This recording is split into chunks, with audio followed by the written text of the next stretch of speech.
সিলেট বোর্ডের অধীনে যারা আজকে এইচএসসি পরীক্ষা প্রথম পরীক্ষা দিয়ে শুরু করলে, যেহেতু তোমাদের বন্যার কারণে পরীক্ষা হয় নাই, তারা হচ্ছে যায়, আমি যেটা পাইছি ওটা হচ্ছে ক সেটটা তোমরা মিলিয়ে দেখতে পারো। সিলেট বোর্ডের ক সেট আইসিটির প্রশ্নটার মধ্যে একের উত্তর হচ্ছে যায় খ, দুইয়ের উত্তর হচ্ছে যায় ঘ, তিনের উত্তর হচ্ছে যায় খ, চারের উত্তর হচ্ছে যায় ক, পাঁচের উত্তর হচ্ছে যায় ক, ছয়ের উত্তর হচ্ছে যায় ঘ, সাতের উত্তর হচ্ছে যায় খ, আটের উত্তর হচ্ছে যায় ক, নয়ের উত্তর ক, দশের উত্তর হচ্ছে যায় ঘ।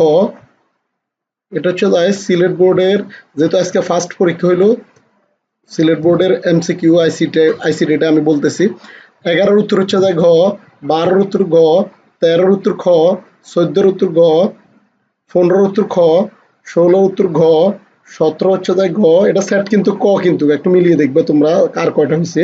18-র উত্তর ক, 19-এর উত্তর হচ্ছে যায় ঘ, 20-এর উত্তর হচ্ছে যায় খ, 21-এর উত্তর ঘ, 22-এর উত্তর ঘ, 23-এর উত্তর খ, 24-এর উত্তর খ, 25-এর উত্তর ক। এ হলো সিলেট বোর্ডের আইসিটির ক সেট প্রশ্নটা আমি সলভ করার চেষ্টা করলাম। তোমরা মিলিয়ে দেখো কার কয়টা হয়েছে।